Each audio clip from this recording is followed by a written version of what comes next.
ನಿಂಬೆಯನ್ನು ಹರಿಯುವ ನದಿಯಲ್ಲಿ ಬಿಡಬೇಕಾಗುತ್ತೆ. ಹರಿಯುವ ನದಿಯಲ್ಲಿ ಬಿಡೋದ್ರಿಂದ ಖಂಡಿತವಾಗ್ಲೂ ನೀವು ಇಷ್ಟಪಟ್ಟಂಥ ಸ್ತ್ರೀ ಆಗಿರ್ಬೋದು, ಪುರುಷ ಆಗಿರ್ಬೋದು ವಶೀಕರಣ ಆಗ್ತಾರೆ, ನೀವು ಹೇಳಿದ ರೀತಿ ಕೇಳ್ತಾರೆ. ಸಮಸ್ತ ಯೂಟ್ಯೂಬ್ ವಾಹಿನಿಯ ವೀಕ್ಷಕರಿಗೆ ನಮಸ್ಕಾರಗಳು. ವೀಕ್ಷಕರೇ, ಇಂದಿನ ಈ ಸಂಚಿಕೆಯಲ್ಲಿ ಯಾವ ರೀತಿಯಾಗಿ ಒಂದು ವಶೀಕರಣ ಮಾಡೋದು ಅಂತ ನಾನು ನಿಮಗೆ ತಿಳಿಸ್ಕೊಡ್ತಾ ಇದ್ದೇನೆ. ಇದು ಒಂದು ಸುಲಭವಾದಂತಹ ವಶೀಕರಣ ಮಾರ್ಗ. ಈ ಹಿಂದೆ ಬಂಗಾಳಿ ಪ್ರಾಂತ್ಯದಲ್ಲಿ ಈ ಒಂದು ವಶೀಕರಣವನ್ನು ಬಳಸ್ತಾ ಇದ್ದರು ಹಾಗೂ ಉಪಯೋಗಿಸ್ತಾ ಇದ್ದರು. ರಾಜ ಮಹಾರಾಜರ ಕಾಲದಿಂದ ಕೂಡ ಈ ಒಂದು ವಶೀಕರಣವನ್ನು ಮಾಡಿಕೊಂಡು ಬಂದಿದ್ದಾರೆ. ಈಗಲೂ ಕೂಡ ಬಂಗಾಳದ ಪ್ರಾಂತ್ಯದಲ್ಲಿ ಈ ಒಂದು ಪ್ರಬಲವಾದಂತಹ ವಶೀಕರಣ ಬಳಕೆಯಲ್ಲಿದೆ.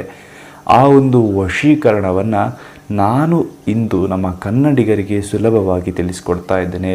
ವೀಕ್ಷಕರೇ, ಈ ಹಿಂದೆ ಯಾರೂ ಕೂಡ ಈ ಒಂದು ವಶೀಕರಣವನ್ನು ನಿಮಗೆ ತಿಳಿಸ್ಕೊಡೋದಿಲ್ಲ, ಯಾರೂ ನಿಮಗೆ ಹೇಳೋದಿಲ್ಲ. ಈ ಹಿಂದೆ ಸಾಕಷ್ಟು ಜನ ನನಗೆ ಕೇಳ್ತಾ ಇದ್ರಿ, ವೀಕ್ಷಕರೇ, ಗುರುಗಳೇ ನೀವು ಹೇಳಿಕೊಟ್ಟಂತಹ ಒಂದು ವಶೀಕರಣವನ್ನು ಪ್ರಯೋಗ ಮಾಡಿದ್ದೆ, ಆದರೆ ಅದು ಪ್ರಯೋಜನಕಾರಿಯಾಗಿಲ್ಲ ಅಂತ. ವೀಕ್ಷಕರೇ, ನೀವು ಈ ಹಿಂದೆ ಎಷ್ಟೇ ಕಷ್ಟಪಟ್ಟು ವಶೀಕರಣ ಪ್ರಯತ್ನ ಮಾಡಿದ್ದು ಅದು ಸಕ್ಸಸ್ ಆಗಿಲ್ಲ ಅಂತಂದರೆ ಖಂಡಿತವಾಗ್ಲೂ ಈ ಒಂದು ವಶೀಕರಣವನ್ನು ಟ್ರೈ ಮಾಡಿ. 100ಕ್ಕೆ 100% ಈ ಒಂದು ವಶೀಕರಣ ಸಕ್ಸಸ್ ಆಗೋದು ಖಂಡಿತ. ವೀಕ್ಷಕರೇ, ಯಾವ ರೀತಿ ಒಂದು ವಶೀಕರಣ ಮಾಡ್ತಾರೆ, ಈ ವಶೀಕರಣವನ್ನು ಹೇಗೆ ಮಾಡೋದು ನಾನು ನಿಮಗೆ ಇನ್ನು ಕೆಲವು ಸೆಕೆಂಡ್ನಲ್ಲಿ ತಿಳಿಸಿಕೊಡ್ತೇನೆ. ಅದಕ್ಕೂ ಮುಂಚೆ ಕೆಲವು ನೀತಿ ನಿಯಮಗಳನ್ನು ನಾನು ನಿಮಗೆ ಹೇಳಿಬಿಡ್ತೇನೆ.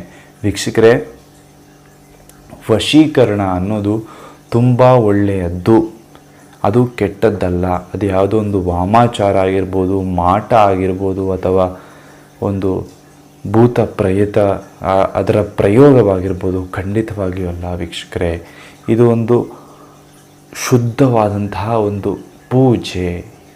ಇದು ತುಂಬ ಒಳ್ಳೆಯದ್ದು.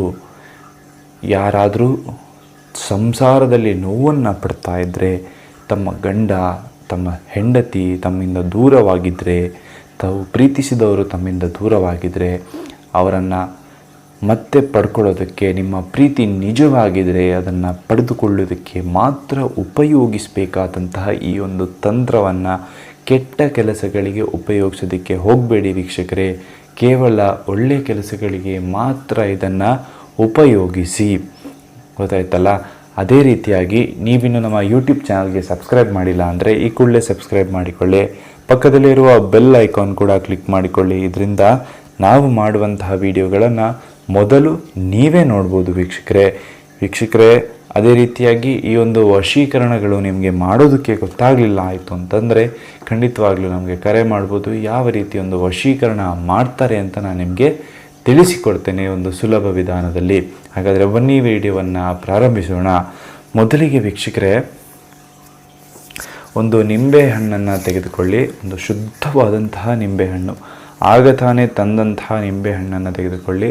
ಈ ರೀತಿಯಾದಂತಹ ನಿಂಬೆಹಣ್ಣನ್ನು ತೆಗೆದುಕೊಂಡು ಅದರಲ್ಲಿ ನಿಮ್ಮ ಹೆಸರನ್ನು ಬರಿಬೇಕಾಗುತ್ತೆ ವೀಕ್ಷಕರೇ. ನಿಮ್ಮ ಹೆಸರನ್ನು ಬರಿಬೇಕಾಗುತ್ತೆ. ಒಂದು ನಿಂಬೆಹಣ್ಣಿನ ಮೇಲೆ ನಿಮ್ಮ ಹೆಸರನ್ನು ಬರಿಬೇಕಾಗುತ್ತೆ.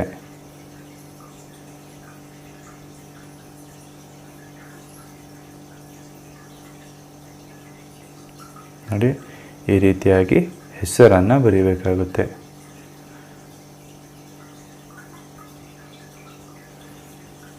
ಈ ರೀತಿಯಾಗಿ ನಿಮ್ಮ ಹೆಸರನ್ನು ಬರ್ಕೊಳ್ಳಿ.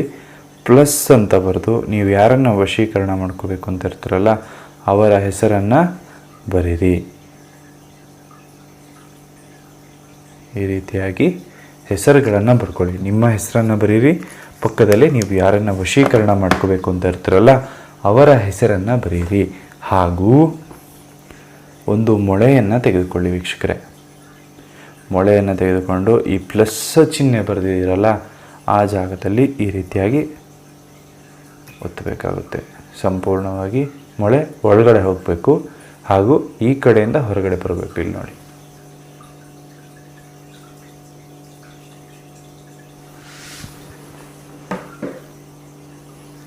ನಾನು ನಿಮಗೆ ತೋರಿಸ್ತಾ ಇದ್ದೀನಿ. ಈ ರೀತಿಯಾಗಿ ಸಂಪೂರ್ಣವಾಗಿ ಒಳಗಡೆ ಹೋಗಿ ಈ ಕಡೆಯಿಂದ ಹೊರಗಡೆ ಬರಬೇಕು. ಈ ರೀತಿಯಾದಂತಹ ಮೊಳೆಯನ್ನೇ ತೆಗೆದುಕೊಳ್ಳಿ. ಇದು ಸುಮಾರು 2-2.5 ಇಂಚಿನ ಮೊಳೆ. ಈ ರೀತಿಯಾದಂಥ ಮೊಳೆಯನ್ನು ತೆಗೆದುಕೊಳ್ಳಿ. ಹಾಗೂ ಇನ್ನೊಂದು ಬದಿಯಿಂದ ಕೂಡ ಈ ಒಂದು ಮೊಳೆಯನ್ನು ಚುಚ್ಚಬೇಕಾಗುತ್ತೆ ವೀಕ್ಷಕರೇ. ಸಂಪೂರ್ಣವಾಗಿ ಮೊಳೆ ಒಳಗಡೆ ಹೋಗಬೇಕು. ನೋಡಿ, ಸಂಪೂರ್ಣವಾಗಿ ಒಳಗಡೆ ಹೋಗಿದೆ. ಈ ರೀತಿಯಾಗಿ 2 ಮೊಳೆಗಳನ್ನು ಮೇಲಿನ ಭಾಗ ಹಾಗೂ ಈ ಪ್ಲಸ್ ಚಿಹ್ನೆ 2 ಜಾಗದಲ್ಲೂ ಕೂಡ ಚುಚ್ಚಬೇಕಾಗುತ್ತೆ. ಈ ರೀತಿ ಚುಚ್ಚಿದ ನಂತರ ಒಂದು ಪೂಜೆಯನ್ನು ಇದಕ್ಕೆ ಮಾಡಬೇಕಾಗುತ್ತೆ ವೀಕ್ಷಕರೇ. ಈ ಒಂದು ಪೂಜೆಯನ್ನು ನೀವು ಸತತವಾಗಿ 3 ದಿನಗಳ ಕಾಲ ಮಾಡಬೇಕಾಗುತ್ತೆ. ಸತತವಾಗಿ 3 ದಿನಗಳ ಕಾಲ ಈ ಒಂದು ಪೂಜೆಯನ್ನು ಮಾಡೋದ್ರಿಂದ ನೀವು ಇಷ್ಟಪಟ್ಟಂಥ ಸ್ತ್ರೀ ಪುರುಷ ನಿಮಗೆ ವಶವಾಗ್ತಾರೆ, ನಿಮ್ಮ ವಶದಲ್ಲಿ ಬರ್ತಾರೆ. ಯಾವ ರೀತಿ ಪೂಜೆ ಮಾಡೋದು ಅಂದರೆ, ಈ ಒಂದು ಅರಸಿನ ಹಾಗೂ ಕುಂಕುಮವನ್ನು ಇದಕ್ಕೆ ಸಮರ್ಪಣೆ ಮಾಡಿಕೊಳ್ಳಿ. ಈ ರೀತಿಯಾಗಿ ಅರಸಿನ ಕುಂಕುಮವನ್ನು ಸಮರ್ಪಣೆ ಮಾಡಿಕೊಳ್ಳಿ. ಹಾಗೂ ಸಮರ್ಪಣೆ ಮಾಡಿದ ನಂತರ ಒಂದು ಬಿಳಿಯ ಹಾಳೆಯನ್ನು ತೆಗೆದುಕೊಳ್ಳಿ ವೀಕ್ಷಕರೇ. ಒಂದು ಬಿಳಿಯ ಹಾಳೆಯನ್ನು ತೆಗೆದುಕೊಂಡು ಅದರ ಮೇಲೆ ಈ ರೀತಿಯಾಗಿ ಇಟ್ಕೋಬೇಕಾಗುತ್ತೆ. ನಾನು ನಿಮಗೆ ತೋರಿಸ್ತಾ ಇದ್ದೀನಿ ಯಾವ ರೀತಿಯಾಗಿ. ಒಂದು ಬಿಳಿಯ ಹಾಳೆಯನ್ನು ತೆಗೆದುಕೊಂಡು ಅದರ ಮೇಲೆ ಈ ರೀತಿಯಾಗಿ ಇಟ್ಕೊಳ್ಳಿ, ಅರಿಶಿನ ಕುಂಕುಮ ಸಮೇತವಾಗಿ. ಸರಿಯಲ್ಲ? ಈ ರೀತಿಯಾಗಿ ಇಟ್ಟುಕೊಂಡು ಇದಕ್ಕೆ ನೀವು ಪೂಜೆಯನ್ನು ಮಾಡಬೇಕು. ಸತತವಾಗಿ 3 ದಿನಗಳ ಕಾಲ ಪೂಜೆಯನ್ನು ಮಾಡಬೇಕು. ಪೂಜೆಯನ್ನು ಮಾಡಬೇಕಾದ್ರೆ ಈ ಒಂದು ಮಂತ್ರವನ್ನು ನೀವು ಹೇಳಬೇಕು. ಓಂ ನಮೋ ಕಾಮಿನಿ ಶ್ರೀ ಕಾಮಿನಿ ವಶ್ಯಂ ಅಂತ. ಓಂ ನಮೋ ಕಾಮಿನಿ ಶ್ರೀ ಕಾಮಿನಿ ವಶ್ಯಂ ಅಂತ ಈ ಒಂದು ಮಂತ್ರವನ್ನು ನೀವು 48 ಬಾರಿ ಜಪ ಮಾಡಬೇಕಾಗುತ್ತೆ ವೀಕ್ಷಕರೇ. 48 ಬಾರಿ, ದಿನಕ್ಕೆ 3 ಬಾರಿಯಂತೆ 3 ದಿನಗಳ ಕಾಲ, ಒಟ್ಟು 9 ಸಾರಿ. ಅಂದರೆ ಇಂದು ನೀವು ಪ್ರಾರಂಭಿಸಿದ್ರೆ ಇವತ್ತು 3 ಬಾರಿ, ನಾಳೆ 3 ಬಾರಿ, ಆಚೆ ನಾಡಿದ್ದು 3 ಬಾರಿ, ನಾಡಿದ್ದು 3 ಬಾರಿ. ಈ ರೀತಿಯಾಗಿ ಪಠನೆ ಮಾಡಿಕೊಂಡು 9 ಬಾರಿ 3 ದಿನಗಳ ಕಾಲ ಪೂಜೆಯನ್ನು ಮಾಡಬೇಕು. ಹಾಗೂ 2 ಅಗರಬತ್ತಿ ಪ್ಲಸ್ ಕರ್ಪೂರದ ಆರತಿಯನ್ನು ಇದಕ್ಕೆ ಬೆಳಗಬೇಕಾಗುತ್ತೆ. 3 ದಿನಗಳ ಕಾಲ, ಕೇವಲ 3 ದಿನಗಳ ಕಾಲ ಈ ಒಂದು ಪೂಜೆಯನ್ನು ಮಾಡಿ ಈ ಒಂದು ಮಂತ್ರ ಏನು ನಾನೀಗ ಹೇಳಿದ್ನಲ್ಲ, ಓಂ ನಮೋ ಕಾಮಿನಿ ಶ್ರೀ ಕಾಮಿನಿ ವಶ್ಯಂ ಅಂತ ಈ ಮಂತ್ರವನ್ನು ಹೇಳೋದ್ರಿಂದ ಖಂಡಿತವಾಗ್ಲೂ ನೀವು ಇಷ್ಟಪಟ್ಟಂಥ ಸ್ತ್ರೀ ಆಗಿರ್ಬೋದು, ಪುರುಷ ಆಗಿರ್ಬೋದು ನಿಮಗೆ ವಶ ಆಗ್ತಾರೆ, ನಿಮ್ಮ ವಶದಲ್ಲಿ ಬರ್ತಾರೆ, ನೀವು ಹೇಳಿದ ರೀತಿ ಕೇಳ್ತಾರೆ.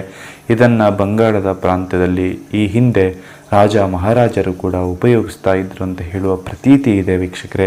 ಇದನ್ನು ನಾನು ನಿಮಗೆ ಇವತ್ತು ಸುಲಭ ವಿಧಾನದಲ್ಲಿ ತಿಳಿಸ್ಕೊಟ್ಟಿದ್ದೇನೆ. ಹಾಗೂ 3 ದಿನಗಳಾದ ನಂತರದಲ್ಲಿ ಈ ಒಂದು ನಿಂಬೆಯನ್ನು ಹರಿಯುವ ನದಿಯಲ್ಲಿ ಬಿಡಬೇಕಾಗುತ್ತೆ. ಹರಿಯುವ ನದಿಯಲ್ಲಿ ಬಿಡೋದ್ರಿಂದ ಖಂಡಿತವಾಗ್ಲೂ ನೀವು ಇಷ್ಟಪಟ್ಟಂಥ ಸ್ತ್ರೀ ಆಗಿರ್ಬೋದು, ಪುರುಷ ಆಗಿರ್ಬೋದು ವಶೀಕರಣ ಆಗ್ತಾರೆ, ನೀವು ಹೇಳಿದ ರೀತಿ ಕೇಳ್ತಾರೆ.